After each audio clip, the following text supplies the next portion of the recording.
Hello दोस्तों, आप सभी का हमारे YouTube channel study for praise में स्वागत है। और यदि अभी तक हमारा यूट्यूब चैनल को आपने सब्सक्राइब नहीं किया है तो प्लीज़ सब्सक्राइब कीजिए और बेल आइकन दबाना मत भूलिए, जिससे आपको हमारी हर नोटिफिकेशंस जल्दी पहुंचे।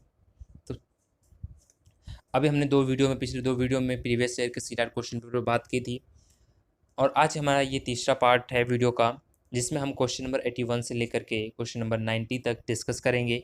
जो आपके सीटेट के जो प्रीवियस ईयर क्वेश्चन पेपर है, ये पेपर जुलाई मतलब दिसंबर 2019 क्वेश्चन पेपर है। चलिए आइए हम शुरू करते हैं। क्वेश्चन नंबर 81 क्या कहता है कि निम्नलिखित में से क्या पर्यावरण अध्ययन को सीखने के सबसे प्रभावशाली तरीका है। Which of the following is are the most effective resource of EVS learning? First is family member. क्या फैमिली मेंबर सही है करवाने के लिए? Correct answer. Option number B member of community, ये भी सही है। ऑप्शन नंबर सी न्यूज़पेपर सिर्फ सोसाइटी होती है। और क्लासरूम, देखिए क्लासरूम में हम पर्यावरण अध्ययन को सीखने के लिए एक रिसोर्स के रूप में क्लासरूम को नहीं यूज़ करते ज़्यादा। तो ये जो मेन चीज़ है, क्योंकि देखिए ऑप्शंस में ABCD है नहीं। यदि ABCD होता तो हम क्लासरूम को रिसोर्स के रूप में यूज कर सकते थे, लेकिन ऑप्शन में ABCD नहीं है। ऑप्शन में डी है, डी वनली है या नहीं, वनली सी और डी है ये भी नहीं होगा। ABC है, ABC तो है, चलिए ठीक है, लेकिन वनली AB है। तो इसीलिए जो देखिए मेन इसमें जो हम बात करते हैं कि मेन इंपॉर्टेंट क्या है, तो पर्यावरण के जो सदस्य, जो हमारे परिवार के सदस्य का बिल्कुल कहते हैं ना कि फैमिली, जो अपनी मदर से तो पहली स्कूलिंग वहीं से स्टार्ट होती है, तो ये तो करेक्ट होगा। कम्युनिटी में कैसे रहना है, कौन से फेस्टिवल्स होती है, कौन सी क्या होती है, उन सब के बारे में आप डिस्कस करते हैं। न्यूज़पेपर में हर आपको इन्फॉर्मेशन मिल जाती है कि इंटरनेशनल लेवल पे क्या है और नेशनल लेवल पे क्या क्या एक्टिविटीज़ हो रही है, क्या क्या पॉलिटिकल से डिबेट्स हो रहे हैं, क्या इशू है। तो हर चीज़ की इन्फॉर्मेशन जो सोशलिज्म करते हैं सोसाइटी में, तो ये इसीलिए option number ABC is a correct answer. Option number 3 is correct answer.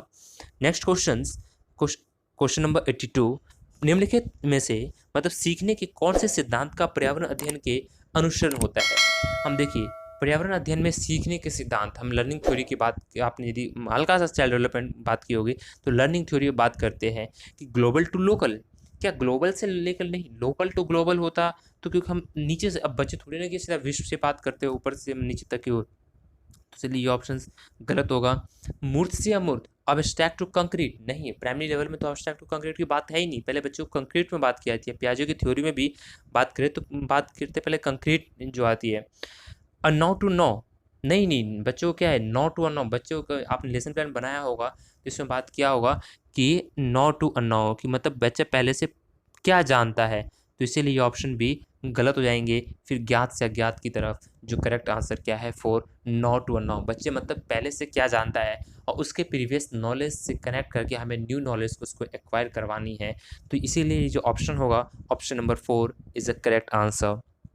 Question number 83, निम्नलिखित में से कौन सा पर्यावरण अध्ययन में सीखने का रचनात्मक आकलन का साधन नहीं है। Which of the following is not a tool formative assessment of learning in EVS।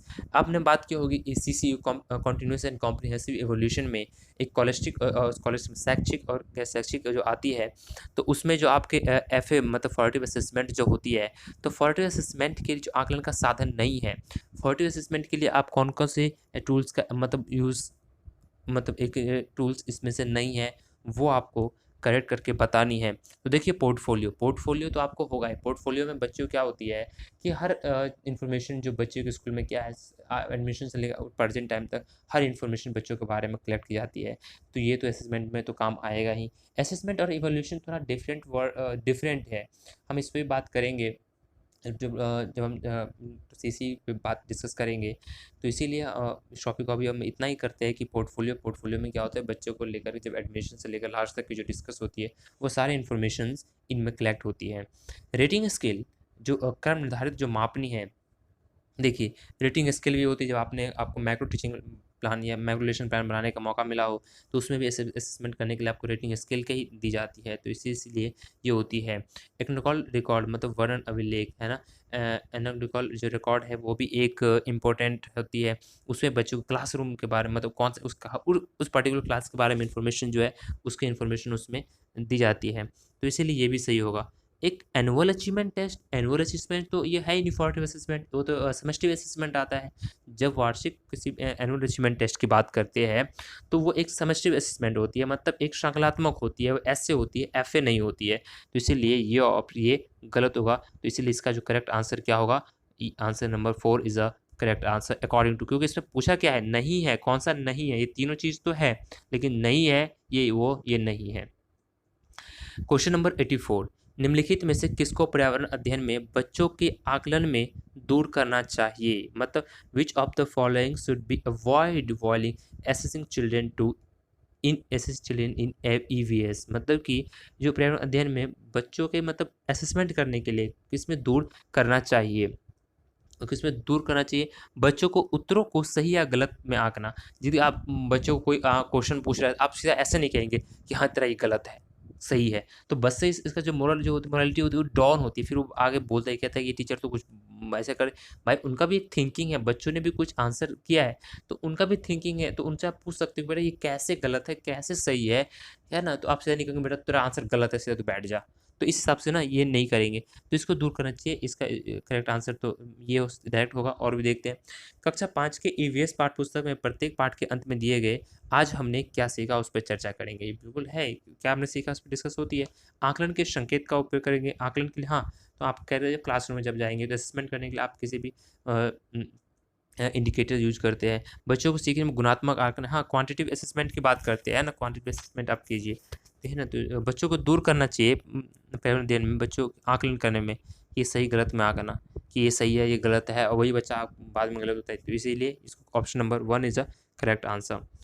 Question number 85, एक कक्षा 5 के शिक्षक एक क्रियाकलाप का संचालन करती है जिसमें वो कक्षा के बच्चों के फर्श पर चीनी के कुछ दाने डालने को कहती है और चींटियों के आने का इंतजार करने को कहती है, तो ये एक एक्टिविटी है, ये एक एक्टिविटी है, तो बच्चों को इस क्रियाकलाप में अर्थपूर्ण सीखने को क्या मिलता है ना, कहते a teacher of class 5 is conduct an activity in which she ask for children to drop some sugar on the ground and ask them to wait unit as and come there.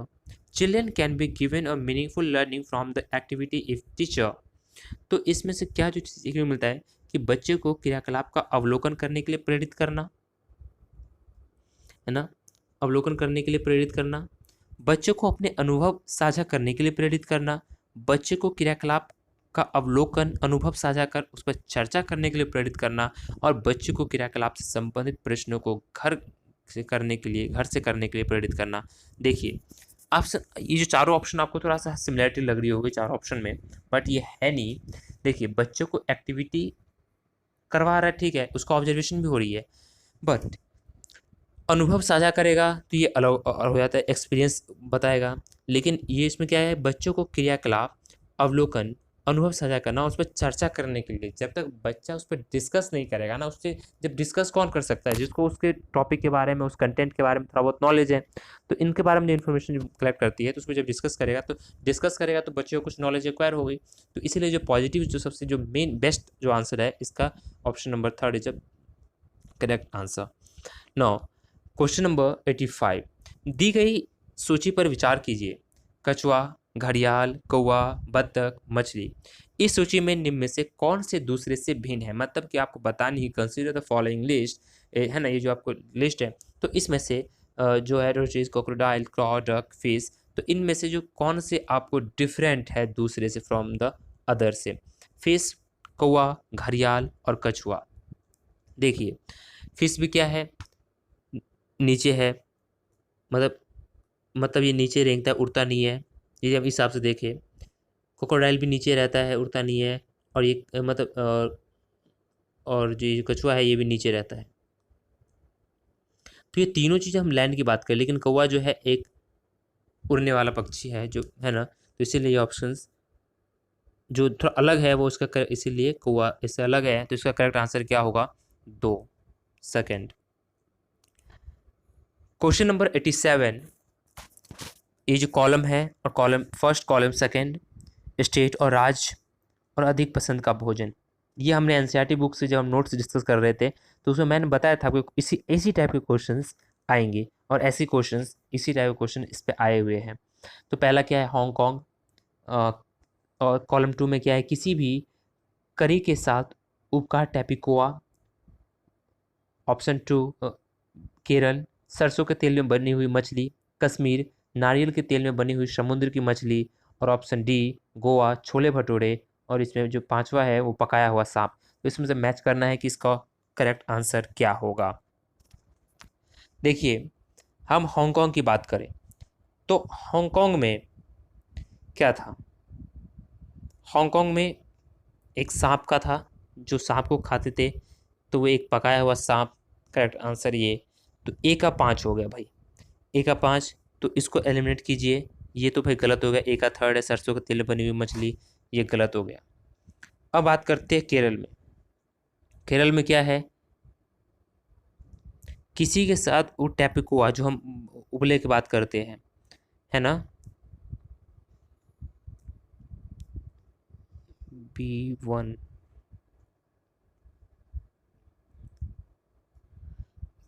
टैपिकोआ।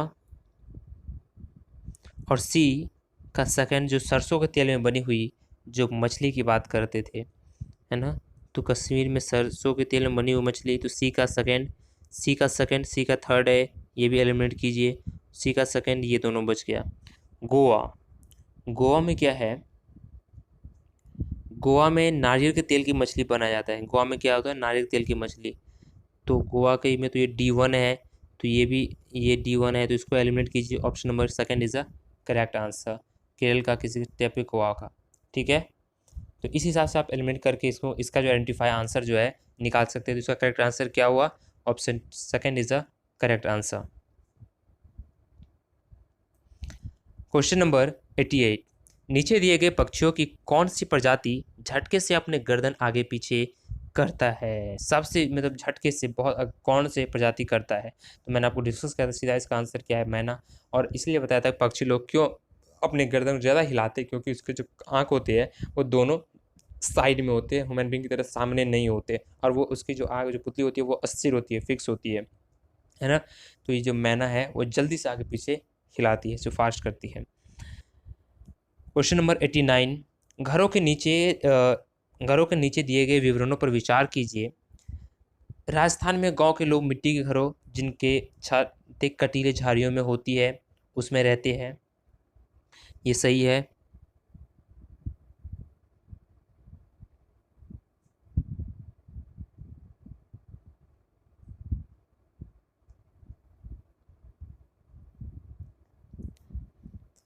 और उसके बाद option क्या है कि मनाली, एक minute, Manali Himachal Pradesh में घर बांस के खंभों पर बनाए जाते हैं? नहीं, ये कहाँ का हमने बात की थी? ये बांस खंभों पर घर कहाँ बनाया जाता है? ये असम में बनाया जाता है। ठीक है, तो इसीलिए ऑप्शन गलत हो जाएगा। लेह में पत्थर के 2 मंजिल के घर बनाए जाते हैं, नीचे की मंजिल जरूरतमंद का सामान जानवरों को रखते हैं। मैंने बताया था ना, खिड़की वाला एक नीचे होती है, ऊपर लोग रहते हैं, नीचे जानवरों को रखते हैं। तो ये कहाँ पे होती है? लेह में होती है। तो इसलिए इसका ऑप्शन जो होगा ए और सी सही होगा। ए और सी किस में है? थर्ड में होगा। तो option C is a correct answer. Question number 19, देखिए ये भी एनसीईआरटी बुक से ही है क्वेश्चन, कि हाथियों के विषय में नीचे दिए गए कथनों पर विचार कीजिए। हाथी बहुत कम आराम करते हैं, एक दिन में केवल 2 से 4 घंटे आराम करते हैं। बिल्कुल, ये तो भाई गलत है, ये तो गलत है।